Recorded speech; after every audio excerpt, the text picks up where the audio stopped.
आमचे डॉक्टर जे आहे आपले माजी अध्यक्ष मेहरकर डॉक्टर, त्यांच्याकडनं आम्ही सल्ला घेतला की याच्या बाबतीमध्ये कसं केलं पाहिजे. तर खूप चांगल्या पद्धतीचं मार्गदर्शन शैलजाताई त्यांनी त्यावेळेस आपल्याला केलं आणि त्यांनी सहकार्य केलं, त्याप्रमाणे नोंदणी झाली. परंतु 307 त्यावेळेस आपल्याकडे 377 लाभार्थी आले आणि त्या 377 मधले 204ला आज आपण इथं खासदार ताईंच्या हस्ते हा प्रत्यक्ष लाभ सुद्धा या ठिकाणी देतो. म्हणजे 377 जरी म्हणलं तर काही लोकांचे मग ते आणखी राहिलेले आहे. तर माझी विनंती अशी आहे की ज्यांचं राहिले असेल त्यांचं सुद्धा आपण एकदा तपासणी करून घेऊ आणि त्यांना सुद्धा काय द्यायचंय याची एक लिस्ट करून आपण खासदार ताईंच्याकडं त्या ठिकाणी पाठवून देऊ. म्हणजे आणखी सुद्धा पण आम्ही त्या दिवशी तपासणी करत असताना एक बाब आमच्या लक्षात आली की बरेचसे लोक येतात, आपण दिव्यांगांच्या या साहित्य वाटपासाठी त्यांना बोलवत होतो, परंतु काही लोक काय म्हणत होते की इथं नोंदणी आहे का, त्याच्यानंतर वकील साहेब या आम्हाला सर्टिफिकेट इथं मिळेल का, अशा प्रकारचे सुद्धा लोक त्या ठिकाणी चर्चा करत होते. म्हणजे आता ऑनलाईन नोंदणी झालेली आहे. प्रत्येक बुधवारी बीडला जिल्ह्याचे शल्य चिकित्सक जे आहेत त्यांच्याकडे जाऊन तपासणी करून सर्टिफिकेट घ्यावं लागतं. हे सुद्धा काही लोकांना नीटनाटकं माहिती नाही. म्हणून एक विनंती आहे की आपण जिल्ह्याच्या CS साहेबांना बोलवून हे जे लांबचे तालुके आहेत, जसं की अंबाजोगाई आहे, आपल्याकडे आष्टी आहे, किमान महिन्यातून एक तरी डेट मिळाली पाहिजे आणि एका दिवशी तरी तो जो त्यांचा कॅम्प असतो तो अशा दूरच्या तालुक्याच्या ठिकाणी लागला पाहिजे. कारण दौला वडगाव जिल्हा परिषद सर्कल मधलं मराठवाडी असेल किंवा केळ पिंपळगाव ही गावं असतील किंवा आमच्या इकडचं लोणी साकत ही गावं असतील, ही अहमदनगर जिल्ह्यापासून 18व्या किलोमीटरवरती गावं चालू होतात आणि त्याला सर्टिफिकेट आणायला बीडला जर जायचं म्हणलं तर ते खूप अडचणीचं ठरतंय. म्हणून त्या बाबतीमध्ये आपण लक्ष घालाल अशा प्रकारची एक विनंती आहे. आणि मुळात पूर्वी अपंग मानलं जायचं, समाजामधला दुर्लक्षित घटक, त्याच्याबद्दल चुकणं आणि कुटुंबातल्या सुद्धा लोकांनी दुर्लक्ष करणं, अशा प्रकारच्या बाबी त्या ठिकाणी पुढे येत होत्या. परंतु माननीय नरेंद्र मोदी साहेबांचे आपण आभार मानले पाहिजे की हे देशाचे पंतप्रधान झाल्याच्या नंतर या प्रश्नामध्ये त्यांनी लक्ष घातलं आणि पहिल्यांदा दिव्यांग हा शब्द वापरला गेला आणि त्याच्यामध्ये जे काही महिनाभराला याला आपण पैसे देतो त्याच्यामध्ये सुद्धा भरीव अशा प्रकारची केंद्र सरकारकडनं वाढ त्या ठिकाणी करण्यात आली. राज्य सरकारकडनं पण काही वाढ मिळते. फक्त एकच आहे, तो कधी कधी 3 महिन्याला एकदा मिळतो, कधी कधी तो वेळ होतो आणि मग त्याची परवड होते. अशा प्रकारच्या सुद्धा काही तक्रारी येत आहेत.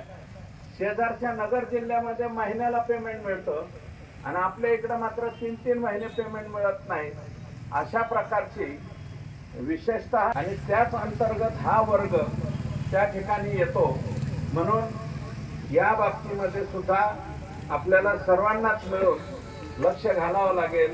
जिल्हाधिकाऱ्यांना आणि आणखी सुद्धा मला वाटतं खासदार ताईंनी माननीय रामदासजी आठवले साहेब या खात्याचे देशाचे राज्यमंत्री आहेत आणि ते या खात्याचे राज्यमंत्री झाल्यापासून बहुतांशी योजना त्या दिव्यांगाच्या बाबतीतल्या असतील, एससीच्या बाबतीमध्ये असतील, एसटीच्या बाबतीमध्ये असतील, त्याच्यामध्ये चांगल्या प्रकारचं लक्ष त्यांनी सुद्धा घातलेलं आहे.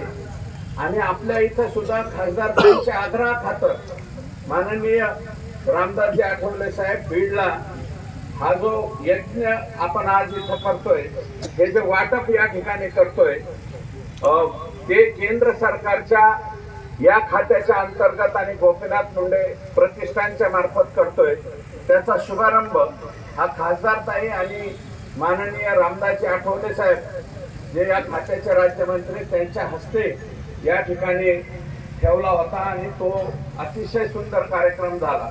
ते तालुका वाईज गुडघ्यामधून काही जणांचे पाय कापले जातात, काही जणांचे दोन्ही पाय कापले जातात ऑपरेशन मध्ये दुर्दैवानं, आणि त्यांना सुद्धा त्या जयपूर फूटची आवश्यकता लागते आणि त्याची किंमत 4.5 लाखापासून 8.5 लाखापर्यंतच्या सुद्धा काही या अशा गोष्टी समोर येत आहेत। आपण माननीय रामदासजी आठवले साहेब यांच्याशी बोलून अधिवेशन कालावधी जर असे जे काही प्रश्न आहेत, जयपूर फूटचे विशेषतः काही संस्था काही हॉस्पिटल्स देतात, परंतु तरी सुद्धा समाजामधली मागणी संपत नाही आणि एवढी मोठी रक्कम जर असेल तर ती रक्कम मात्र त्यांना मिळत नाही, तेवढ्या रकमेच्या फूटवेळेत ते बसू शकत नाही।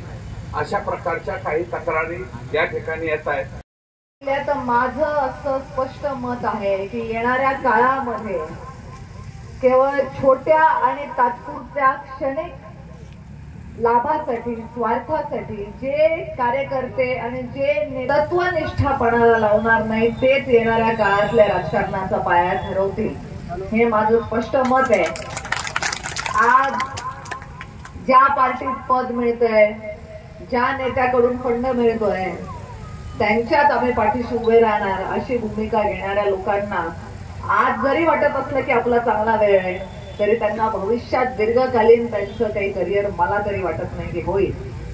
आणि समाज हा थोड्या थोड्या वर्षांनंतर अशा बदलातून जात असतो। विचार करत असाल की ताई हे काय बोलतायत, आणि कार्यक्रम तर आज आमच्या साहित्य वाटपच आहे, एक तर 3 तास उशिरा आलेले आहेत आणि मग पुन्हा असं आम्हाला काहीतरी प्रवचनापर काय बोलताय। उशीर कार्यक्रमाला झाला ह्याच्याबद्दल तर तुमची सगळ्यांची मनापासून मी दिलगिरी व्यक्त करते, पण कार्यक्रमाला काही उशिरा काय येतात हा प्रश्न जर तुम्ही विचारला तर त्याच्या उत्तरामध्ये पण तुम्हाला खोलवर जावं लागेल। गंमत अशी आहे की गेल्या 2 दिवसापासून जिल्ह्यात इतके भरगच्च कार्यक्रम आहेत माझे, केला तरी मी वेळेवर काही कार्यक्रमांना पोहोचू शकत नाही। काल पाटोद्याचं वाटप होतं, सुरुवात वडवणीमध्ये कार्यक्रमांपासून झाली आणि वडवणीमध्ये कार्यक्रम घेत असताना परवा रात्री पाऊस झाला, काल सकाळी वारं सुटलं, त्याच्यामुळे लावलेला मंडप उडून गेला। परत मंडप उभा करावा लागला। पहिला कार्यक्रम उशिरा सुरू झाला। की जी उशिराची शृंखला सुरू झाली, पण ह्याच्यामध्ये ताई काही करते का, ताईचा काही दोष नाही। मला तर तुम्हाला विश्वास बसणार नाही, काल वडवणीच्या कार्यक्रमामध्ये कार्यकर्त्यांनी डबा सोबत दिला की ताई तुमचं जेवणाचं काही नियोजन दिसलं नाही आजच्या दौऱ्यामध्ये, घरून तुम्हाला वेळ मिळेल तेव्हा खा। डबा ठेवला होता गाडीच्या डिक्कीत आणि मग कार्यक्रमाला उशीर होतोय, पाटोद्याला पोहोचायला उशीर होतोय असं म्हटल्यानंतर ड्रायव्हर आमचे म्हणाले मामा मला की ताई थांबा 2 मिनिटं डिक्कीतून डबा काढतो, तुम्ही बसल्या बसल्या इथे खाऊन घ्या। मामा 2 मिनिटं गाडी थांबवू नका, कारण तेवढं 2 मिनिटं गाडी थांबवण्यासाठी सुद्धा मला वेळ नाही, माझे पाटोद्याचे दिव्यांग बांधव थांबलेले। म्हणून तशीच ना जेव्हा गाडीत स्वतःचा डबा असून मी जेवण्यासाठी 2 मिनिटाचा ब्रेक मारण्याचा सुद्धा वैयक्तिक वेळ ह्याच्यामध्ये खर्च केला। आजही इथे येत असताना सकाळी रस्त्यावरती दुर्दैवाने एका व्यक्तीचा अपघात झाला होता आणि ज्यांच्या गाडीने अपघात झाला ते तिथे उभे राहून नुसते त्याच्याकडे बघत होते, कोणी त्याला उचलून न्यायला दवाखान्यात तयार नव्हतं आणि त्याला माझ्या गाडीमध्ये घालून त्याला उलटं मला अंबाजोगाईच्या दवाखान्यापर्यंत न्यावं लागलं। उलटा प्रवास परतीचा करावा लागल्यामुळे आजही पहिला कार्यक्रम उशिरा सुरू झाला। असं करत असल्यामुळे तुमच्यापर्यंत पोहोचायला थोडा उशीर झाला, पण शेवटी मुंडे साहेबांचे संस्कार आहेत की समाजातल्या गरीबाला, वंचिताला, ज्याला कोणीच विचारत नाही त्याचा आवाज आणि त्याची मदत म्हणून तुम्ही गेलं पाहिजे। म्हणून आज तुमचा दिवस आहे, तुम्हाला मदतीची गरज आहे, पण तुमच्यापेक्षा जास्त मदत त्या रस्त्यावर पडलेल्या माणसाला आवश्यक होती, म्हणून त्याची मदत करण्यामध्ये थोडा वेळ गेला। दिव्यांगांसाठी कार्यक्रम घेत असताना माझ्या मनामध्ये निश्चितच एक आनंदाचं वातावरण ह्यासाठी आहे की आपल्या देशाचे पंतप्रधान सन्माननीय मोदीजी यांच्या संकल्पनेतून केवळ शब्दच बदलला नाही तर तुमच्याकडे बघण्याचा दृष्टिकोन सुद्धा समाजाचा बदलला. आणि ज्या दिव्यांग बांधवांना त्यांच्या घरातली माणसं विचारत नव्हती त्यांचा विचार करणारा एक नेता आपल्या देशाला मिळाला. त्यांच्या माध्यमातून आज फक्त आपल्या जिल्ह्यात नाही तर देशाभरात प्रत्येक मतदारसंघामध्ये प्रत्येक तालुक्यामध्ये अशा प्रकारचे कार्यक्रम घेतले जात आहेत. कधीतरी पहिल्यांदा आज आपला मुख्य प्रवाहामध्ये विचार होतोय. ही भावना निश्चितच खूप देणारी आहे. आणि उशीर झाला असला कार्यक्रमांना उशिरांवरती तर नियंत्रण नाहीये पण निदान इथे आल्याच्या नंतर आमचे सत्कार समारंभ आम्ही टाळू शकतो म्हणून मी सांगितलं की आमचा सत्कार घ्यायचा नाही. ज्यावेळी तपासणी शिबिर घेतले आपण सर्वांनी पाहिलं असेल 11 तालुक्यांमध्ये 11 दिवस आपण तपासणी शिबिर घेतले. मी एकाही तालुक्यात माझं स्वागत सत्कार घेतला नाही आणि माझा हा विश्वास होता की ज्या दिवशी मी तुमची काहीतरी मदत करू शकेन त्या दिवशी मी तुमच्याकडून सत्काराचा स्वीकार करेन. त्याआधी तुमच्या डोळ्यातले अश्रू पुसण्याआधी मला सत्कार घेण्याचा अधिकार नाही. आणि आजही तेच सांगते त्यासाठी मी एक पाऊल पुढे टाकलं असलं तरी आज तो उशीर झाला होता त्याची थोडीशी तर शिक्षा मिळाली पाहिजे म्हणून तो वेळ आम्ही इथे सत्काराने लावलेला आहे. दिव्यांग बांधवांचे प्रश्न हे केवळ साहित्य वाटपाने सुटणार नाहीत याची मला पूर्ण जाणीव आहे. आणि या तपासणी शिबिरामध्ये प्रत्येक तालुक्यामध्ये मी स्वतः उपस्थित राहून माझ्या सर्व कार्यकर्त्यांनी जी मला साथ दिली त्याच्या माध्यमातून तुमचे अनेक प्रश्न माझ्या समोर आले. मग त्याच्यात विषय पगाराचा असेल, विषय सरकारकडून एखादा आपला स्वतःचा उद्योगधंदा उभा करावा याच्यासाठी मिळणाऱ्या अनुदानाचा असेल किंवा विषय सर्टिफिकेटचा असेल. मला हे सांगताना खूप आनंद वाटतो साहेब की जे मुद्दे आपण मांडले त्या संदर्भातली माझी कलेक्टर ऑफिसला मीटिंग आधीच झालेली आहे. कारण तपासणी शिबिराच्या वेळी मला लक्षात आलं की आपल्या बांधवांना बीड किंवा अंबेजोगाई या 2 ठिकाणी जाऊन सर्टिफिकेट घ्यावे लागतात आणि प्रत्येक आठवड्यातला 1 दिवस त्याच्यासाठी राखीव आहे. पण तिथपर्यंत प्रवास करणं हे शक्य नाही. त्यामुळे प्रत्येक तालुक्याच्या ठिकाणी महिन्यातला एखादा वार एखादी तारीख ठरवून त्या तारखेला त्या तालुक्यामध्ये हे अधिकारी उपस्थित राहावेत जेणेकरून तुमचे कष्ट कमी होतील. त्याचबरोबरीने मी या तपासणी शिबिराच्या वेळी माझ्या सोबत तहसीलदार बीडीओ असे इतर अधिकारी पण होते. त्यांनाही मी या सूचना केल्या की उत्पन्नाच्या दाखल्यासाठी तुम्ही त्यांना त्रास देऊ नका. आज सरकार बदलल्यानंतर शासन आपल्या दारी असे मोठे मोठे भव्य कार्यक्रम अनेक जिल्ह्यांमध्ये झाले. आपल्या जिल्ह्यातली तारीख मागे पुढे होतीये पण हे शासन आपल्या दारीचा एका मंडपात घेतलेला कार्यक्रम पुरेसा नाही तर खरंच शासन यांच्या दारापर्यंत पोहोचवणं ही काळाची गरज आहे. 10 संघटनेचे जिल्ह्याचे प्रतिनिधी माझ्या सोबत त्या मीटिंगला त्या दिवशी होते. आम्ही सर्वांनी या सूचना केलेल्या आहेत. पण आता वाटप शिबिरामध्ये माझ्या असं लक्षात आलेलं आहे की त्या सूचनांचं पालन अजून काही सुरुवात त्याची झालेली नाहीये.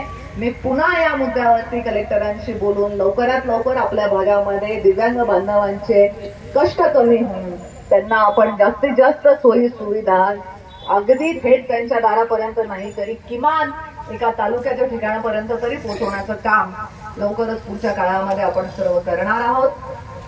मी आपल्या सर्वांचे मनापासून खूप खूप आभार व्यक्त करते. आपण सर्वांनी मला आपली सेवा करण्याची जी संधी दिली. जिल्ह्याचे खासदार म्हणून काम करत असताना भौतिक विकासाचे अनेक विषय असतात. रस्त्याचा विषय असतो, पाण्याचा विषय असतो, कुठे सभामंडपाचा विषय असतो, रेल्वेचा विषय, असे अनेक विषय आहेत जे हाताळणं गरजेचं आहे. पण हेच करत असताना समाजातून उपेक्षित राहिलेल्या दुर्लक्षित राहिलेल्या आपल्या दिव्यांग बांधवांसाठी काही काम करण्याची संधी मोदीजींच्या नेतृत्वात मिळाली. आणि हे भारत सरकार समाज कल्याण मंत्रालय, दिव्यांग विभाग आणि गोपीनाथ मुंडे प्रतिष्ठान यांच्या संयुक्त विद्यमाने गेले अनेक दिवस बीड जिल्ह्यामध्ये दिव्यांगांच्या सहाय्यता उपकरणांचं वाटपाचे कार्यक्रम सुरू आहेत. आमच्या सुदैवाने या कार्यक्रमासाठी मंत्री महोदय सन्माननीय आठवले साहेब यांच्या उपस्थितीमध्ये बीडमध्ये याची आम्ही सुरुवात केली आणि आज प्रत्येक तालुक्याचं हे वाटप करत असताना काल पाटोद्यामध्ये, आज आष्टीमध्ये हा कार्यक्रम पार पडलेला आहे. जिल्हाभरामधून प्रत्येक तालुक्यामध्ये मोदी शिबिराच्या वेळी साधारण 400-450 पर्यंत रुग्णांनी त्याच्यामध्ये नोंदणी केली होती आणि सर्व अटींचं आपण पालन केल्याच्या नंतर पूर्ण जिल्ह्याभरामधून जवळपास 2000पेक्षा जास्त लाभार्थ्यांना ह्याचा फायदा झालेला आहे। आज आष्टीमध्ये 254 लाभार्थी या वाटपाच्या कार्यक्रमामध्ये सहभागी आहेत।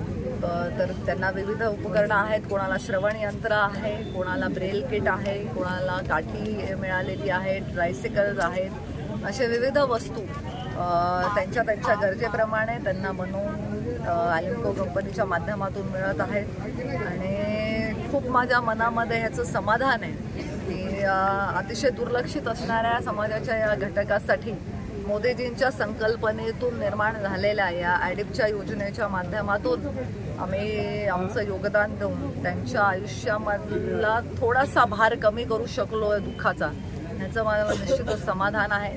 शेवटी मुंडे साहेबांची हीच शिकवण होती आणि त्यांनी आयुष्यभर आपल्या माध्यमातून हेच केलं आणि त्यांच्या माघारी त्यांचे संस्कार आम्हाला जिवंत ठेवण्याचं बळ या अशा कामांमधून मिळतं, ह्याचा निश्चितच आनंद आहे।